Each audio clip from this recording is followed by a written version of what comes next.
Well, welcome everybody to another segment of Lewis at Large. Yours truly, Warner Lewis from the Flight Deck, and another segment of Smart Talk Radio is certainly in your future here. This time we got a good one. We've not talked about this subject ever.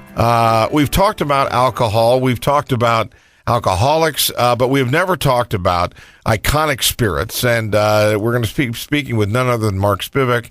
He is the former host of Uncorked, which was a weekly show on NPR for the Palm Beaches and South Florida area. He has written on this subject extensively for National Geographic, Traveler, The Robb Report, Art and Antiques, Men's Journal, et cetera, et cetera. He also holds a certificate and advanced diplomas from the Court of Master. I can't even pronounce that word. This is awful. This is awful. Well, anyway, that's why we have people on this show that are smarter than we are, and we're going to learn. Mark, how are you, my friend? Great. Thanks for having me. Tell me that word again. What's that word? Sommelier, wine steward. Oh, brother. Okay. Well, that show, again, our listeners are rolling our eyes at their host going, oh, brother. We're embarrassed. Anyway, Mark, I tried to do a very poor setup, but give us a little bit of background, and how did Mark Spivak get into the business of writing about food and wine and beer and spirits? Oh, gosh. I started as a journalist and then migrated into the restaurant business, opened a restaurant in Washington, D.C., and eventually came full circle. I came back to food and wine-related journalism about 20 years ago. So did you dislike the food business, or did you just find writing more profitable? It's a young person's gig. It really is. The restaurant business is, I think, pretty much designed for people under 30. And I'm not sure that anybody finds writing more profitable. Mark, what is our, besides the fact that it's enjoyable and it tastes good, what is, and not only the world's, but in particular, what is the American fascination with alcohol? Tell us about that. Well, I think the fascination with it is that you get a buzz from it.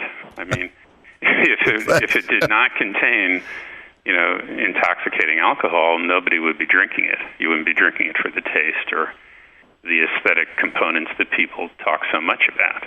Mark, as this is the work, Iconic Spirits and Intoxicating Story. This is really not an area that you have delved in too much. Any particular reason why you decided in this particular time to dive into this? Well, it started one day when I was sitting around thinking about Campari, and this gives you an idea of how my mind works. I had done a story on Campari about 6 months or a year before that, and it really baffled me. I don't personally like it because I don't like bitters. I don't like bitter beverages. And I started wondering, why would it be that people would drink something that was bitter, that really wouldn't be appealing to a lot of people? Why would they consume it? So I started talking to scientists, to people who were doing research on the physiology of taste, and they all had a theory about it. Pretty much a different theory from one person to another. They all sounded good, but none of them were the same. And that's kind of what kicked it off. And the more I looked into it, the more I realized that the dozen spirits that I talk about all had untold stories. They were stories that were maybe known to certain people in the industry, but they were unknown to the average person. So just by doing this research, you're learning a little bit about chemistry as well, are you not? Very, very little. Yes. Okay. Well, when you talk, let's do a little bit more definition for our listeners here. Okay, tell us the difference between what would be considered a normal cocktail versus bitters versus other. Well, bitter substances are really interesting because we have these taste receptors on our tongues that are basically there as early warning systems. So if we're about to consume something that's bitter, they condition our bodies or our brains to reject it because it could be potentially poisonous or toxic. So what fascinated me is, okay, your brain is telling you don't drink this stuff because it might kill you. And yet at the same time, it is enormously popular in certain cultures. Italy, obviously, and parts of South America where they drink this stuff called Fernet Branca, which is, It tastes like castor oil on steroids. It's absolutely disgusting stuff. They drink 2 million cases of it a year in Argentina. So I just became interested in why certain cultures indulged in this and why certain people didn't. Well, what's interesting to me is there are, in the world of alcohol, in the world of drink, there is so much product available. I kind of share your thing of why in the world would you drink something that just genuinely doesn't taste good? Yeah, particularly when you have about a dozen new vodkas coming out every week. I'm curious, what do the distilleries tell you, and just as importantly, what do bartenders tell you? As far as why they're popular. Well, the bartenders really have been instrumental in kicking off this particular round of the cocktail culture that started, say, in the late 80s, early 90s. And they're really the guys and the women that have been driving it. And what they've looked for, in terms of resurrecting the classic cocktails, the pre-Prohibition cocktails, they've looked for the most dynamic, aggressive, the boldest flavors they could get. So they gravitated toward things like bourbon, Scotch, things of that nature, gin in particular, to really make a statement on the palate. That's what they're trying to do. What about, you mentioned Prohibition. Let's talk about that, and how does that factor into this entire story? Well, Prohibition was an amazing, amazing episode in American history from any number of points of view. There's an interesting theory called Baptists and bootleggers, which postulates that groups that are totally different in terms of their outlook and belief can more or less pair up toward a common goal. And Prohibition was sort of the ultimate example of Baptists and bootleggers. For example, just to show you how it works, say a municipality decides to ban the sale of alcohol on Sunday because people that live there are particularly religious or they're getting pressure from the churches or whatever. So what that does is it legalizes, it basically empowers the bootleggers to have a monopoly on the sale of liquor one day a week. So sales of illegal liquor spike on Sundays, and then the church people become more alarmed, and they call for greater and greater restrictions, and everything starts spiraling out of control. And finally you get to a point such as Prohibition, where everybody's delighted. The bootleggers were delighted because they were making a fortune, and people who felt that liquor should be outlawed were happy, at least for a time, because it was outlawed. If you just joined us, yours truly, Warner Lewis, from the flight deck of Lewis at Large Radio. Our special guest this segment, Mark Spivak. He is the former host of Uncorked, which was a weekly show on the NPR affiliate for the Palm Beach and South Florida area. He has written extensively in his career on wines, reviews of restaurants. He's written for National Geographic. He's written for the Robb Report, Arts and Antiques, et cetera, et cetera, et cetera. He has a running commentary as well in the world of food, wine, and spirits at the Global Gourmet blog at the PalmBeachIllustrated.com. Now enjoying the life of leisure in South Florida, counting his riches and sipping his drinks. Mark, how much of what you relate in the work Iconic Spirits, how much of it is worldwide and is true globally, in your opinion, and how much is limited to sort of Western culture? And what kinds of differences do you see as a writer and sort of a researcher of all things alcohol? Well, most of it is limited to Western culture, but if for example, if you look at the history of bourbon, bourbon was enormously popular in this country and sort of worldwide through the 1950s and 60s, and the bourbon distilleries started producing more and more. They really cranked up their output. And then that all crashed and burned in the 70s because brown spirits went out of fashion. People started drinking more vodka. They started drinking more wine. And really what saved the bourbon distilleries, literally saved them from going out of business, was the Japanese market. Gifting is a very important part of Japanese culture, and the Japanese started asking for more and more expensive bourbons because there wasn't an equivalent of an XO cognac or a single malt scotch in the bourbon world. And that's how the whole small batch and single barrel revolution was born. It was really born for the Japanese market and took root there first and then came back to the U.S. What about, if we can't divide it east and west, what about younger, older? What do you find vast differences between drinkers 40 and above and those up to the age of 40? I think to break it down generationally, people who are, say, under 30 now kind of grew up in this period when the cocktail culture was booming. And people who are, say, over 60 or, say, over 65, just maybe a little bit older than the baby boomer generation, they've been drinking cocktails all the way through. They never got detoured by wine. But it is that middle generation, that baby boomer generation, that has been driving a lot of trends in the world of wine and spirits, because they've always been looking for the newest thing, the hot thing. They've been on a search for connoisseurship. And that's, for example, what started Grey Goose. Yeah. Grey Goose was the first super premium spirit, and the guy who invented it, Sidney Frank, decided that it had to be French because at the time French products were viewed as superior. Shows you how long ago that was. And he basically took the price of Absolute, which was the most expensive vodka on the market at the time, and he doubled it. And Grey Goose continues to fly off the shelf, doesn't it?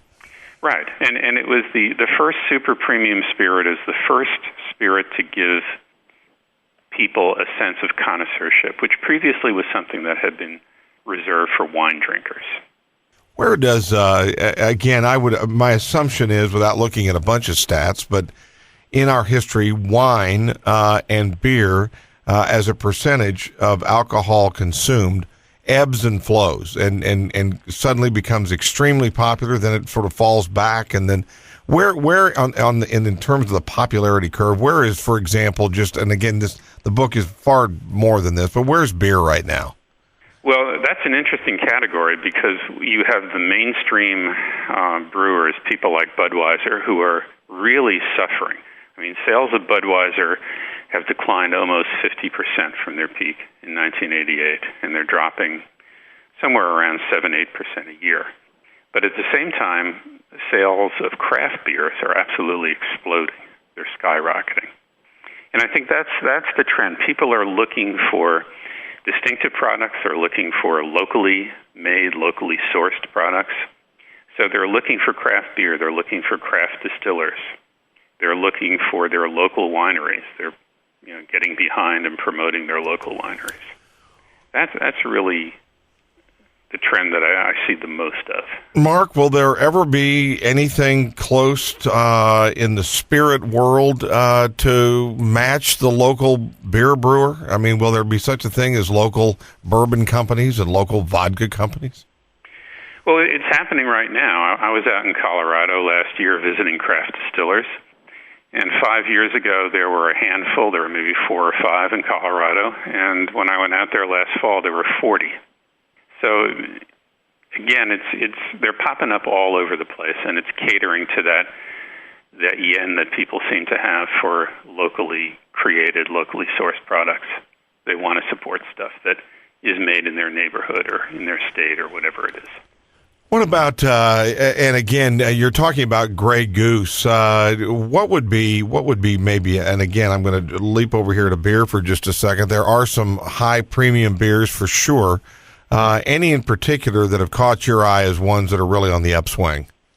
Well, there are a lot of brew pubs, and they're popping up, around the country, and they are probably the ultimate in terms of local production and local consumption.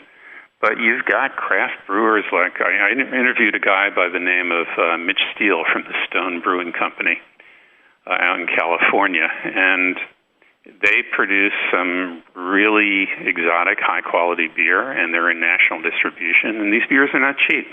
I mean, some of them are selling for $6 and $8 a bottle. Yep, and the phenomena of the brown gallon bottle, boy, those things are popping up all over the place as well, too, where you return them back to the brewery again, and they fill them up, and your brew pub. And yeah. And, the thing is, if you go into a liquor store and you ask the guy, who's buying the $6 and $8 and $10 a bottle beers, they're probably going to tell you it's the same guy who's buying the $60 and $80 California Cabernet.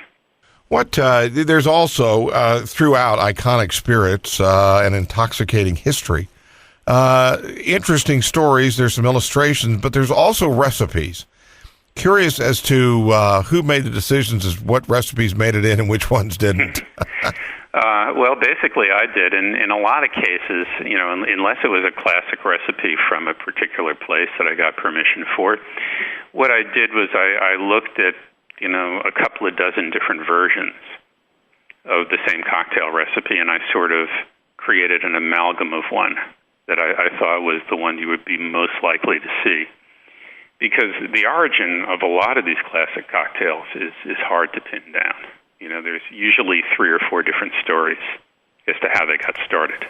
Mark, what about the role that the economy plays? And let's just keep this to North America. But when times are tough, what alcohol products soar, and then in reversal, what happens?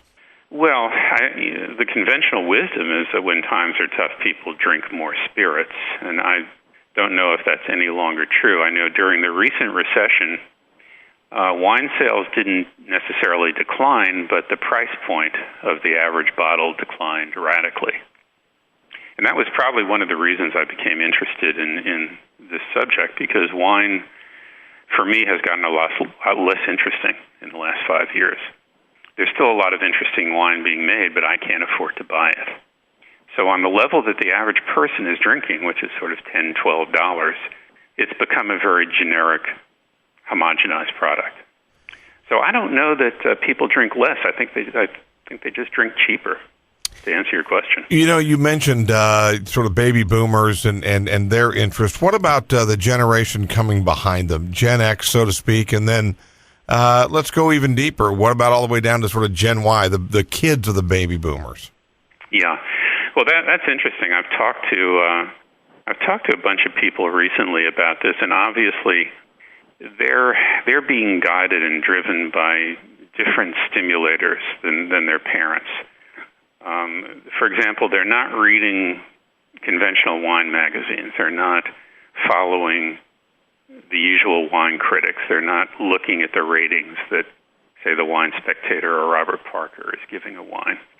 They're more likely to get the information from their peers. They're obviously on the internet, and they're obviously heavily involved in social media. And they're probably going to put more stock in what a jury of their peers says about a beer or a wine or a spirit than some so-called expert, somebody like me. So as you, let me ask you something. You've been at this business of, been engaged in food and drink for a long time. What, when you were done with Iconic Spirits, and I suppose it's a story that is ongoing, never really totally done, but what you come away, how did your opinions about any of this subject matter change? Well, there are a lot of fascinating things about these stories. I mean, there's a very strong thread of entrepreneurship that runs through a lot of these stories. They're stories of the individual triumphing against the system.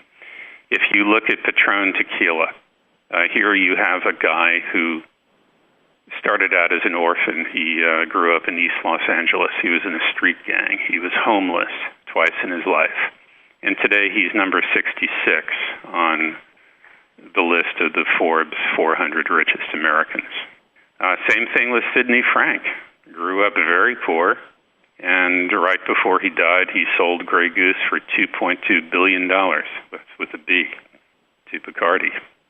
So a lot of those stories, run through this, and they're stories of people that had visions and pursued those visions. I'm currently writing another book on moonshine, by the way. I'll bet that's an interesting piece of American history. It really and truly is. Was it, well, let's talk when that book comes out. We'll definitely be talking again about that one. But here's another one. What about, we've been talking sort of about divisions or different audiences or different customer bases. What about the taste that are gender-based? There's strong differences in the female and male palates? Well, there's a theory that women are better tasters than men. And this goes back to research that was done by a woman by the name of Linda Bartoshuk, whom I interviewed for Iconic Spirits. And she pretty much basically proved that most women have more taste receptors in their tongues than men do. If you look at the traditional map of the tongue, it seems to indicate that there's one taste receptor for sweet, bitter, salty, so on and so forth. But actually there are multiple receptors for some of these things. So she contends that women are better tasters because they have a more elaborate physiological equipment. I think that if it's true that women are better tasters than men, it's because they're less judgmental. They're better able to hang back and take in more information before they come to a conclusion. Well, the work is an interesting one indeed. It's part history, it's part love affair, it's part investigative, it's part, a recipe book, on and on and on. The work is called Iconic Spirits, An Intoxicating History by Mark Spivak, who is a writer and broadcaster, indeed. And Mark, again, the work is published by Lions Press. Where can people get a copy of it? Not only this, but also find out more about the work and writings that you do.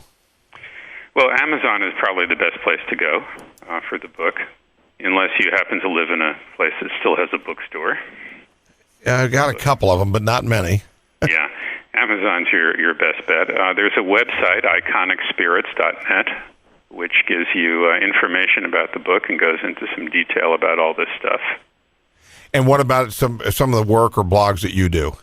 Well, there is a spirits blog on iconicspirits.net that you can sign up for. I also do a blog, as you mentioned, on palmbeachillustrated.com, which is called Global Gourmet, which generally covers food, wine, and spirits. It kind of covers the waterfront.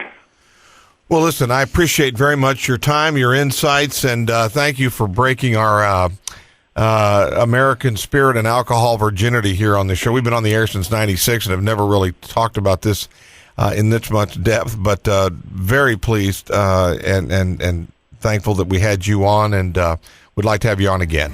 Absolutely. Thanks for having me. You bet. We will be back with more right after this on Lewis at Large.